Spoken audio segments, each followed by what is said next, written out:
Good afternoon and welcome to my crypto update. From now on, I'm gonna do clips every week discussing the major news that we have regarding Ethereum, Bitcoin, and crypto in general. I'm super passionate about this technology since I believe that everything regarding cryptocurrencies will definitely change the way how we're living in societies.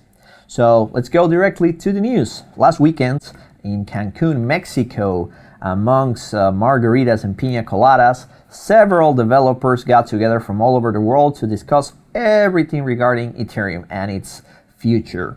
One of the founders actually thanked the community and reminded them that luckily nothing bad had happened to the protocol. But the news didn't last more than a couple of days.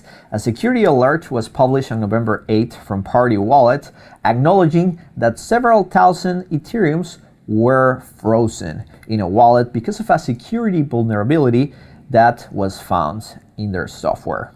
I would say that this is specifically super bad news for the trust of the network, despite the fact that it only affected a specific wallet and specific users. But the Ethereum crashed a little bit that week. All the medias reported about the frozen accounts and remind me a little bit from the quantity of the loss of what happened with MTGOX a few years ago.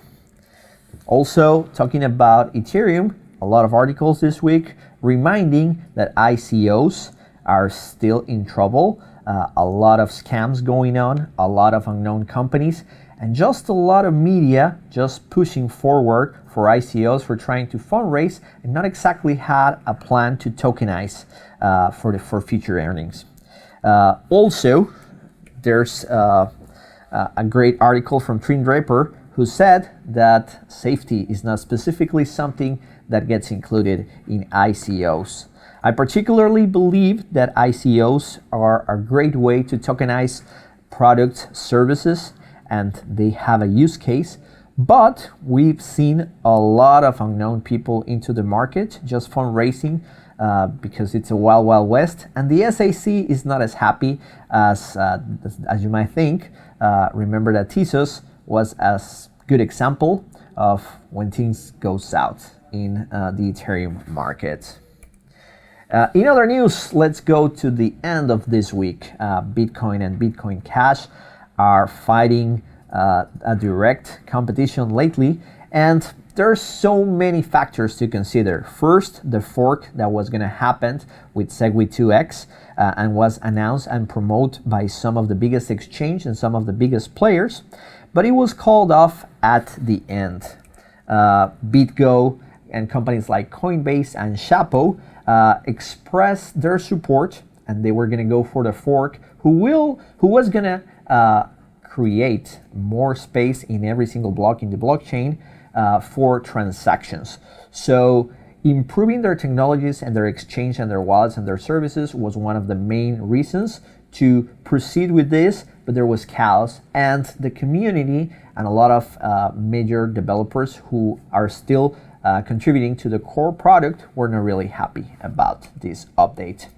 The good news happened also on November 8th, and tweets like the one from Wences Casares, the head of Chapo, mentioned that they call off the fork. It's not going to happen.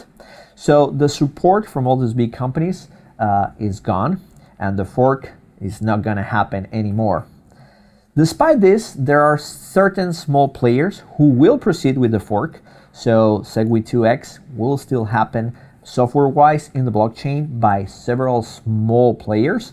I don't expect them to affect the market anymore, but you can see that the price is surging and going down for several coins. Specifically today, Bitcoin Cash surpassed the $1,000 mark, while Bitcoin is losing its value. A lot of this has to be with transactions regarding Segwit2x, but also support from several communities. One article that reminds us what was happening was from Camila Russo in Bloomberg, saying that the surge was going to happen for Bitcoin, but that didn't really happen. In other news, remember that the millennials are the ones who are doing the major investments right now. They really trust the technology and they feel that it's easier to use, and thanks to big wallets like the services of Coinbase, more people are creating an account, having a wallet, and starting to do their small tradings and investments into Bitcoin and Ethereum. Remember, never invest what you're not willing to lose in this world. In other news, going back to MTGOX, I mentioned it before with the Ethereum frozen accounts. There's news from Japan. The ex-CEO has been in trial for a few days now, and they're actually gonna pay back the customers, but they're gonna be paying the value when the Bitcoins were lost in those accounts, which is mostly when Bitcoin was at about $400, and they're gonna pay this in Japanese yens. So the guy could actually make a lot of profit with some of the Bitcoins that remain in his power, while users will lose all the value and all the earnings that they got from just having their Bitcoins in their own wallet. Sorry for all the users of MTGOX, and it's a reminder that even the ecosystem might have some bad players who could lose your money if you're using cloud services and not hosting your Bitcoins or your crypto yourself. Another interesting news regarding Bitcoin Classic, claiming that they're shutting down because they are going to support Bitcoin Cash.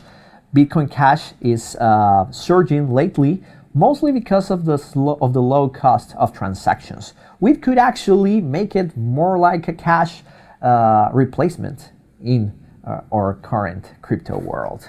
Big reminder for everyone who really wants to learn more about Bitcoin. Tales from the Crypt, it's lately one of my favorite podcasts. This week they have an interview with Santiago Siri, a great friend who's super interested in everything regarding crypto, and also Marty, who writes one of the best newsletters available in the market. So big cheers to both of them for doing that amazing podcast that entertain everyone in the office. And I want to close this crypto update with a great tweet from Helen Sandy.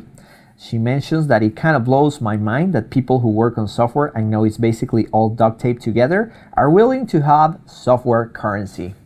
Of course, every time that we're working with crypto, every time that we're discussing Bitcoin, we're discussing Ethereum and a lot of ICOs, a lot of people don't really know what they're doing, but they're trying, they're exploring, and they are just following trends or creating the new trend. And it's exciting, it's an exciting world where you always have new things to learn, new things to discuss, and it keeps your mind active. So thanks everyone who is involved in the crypto ecosystem, and thank you for giving us such a great surprise. This was Christian, this was my crypto update. I'll see you next week.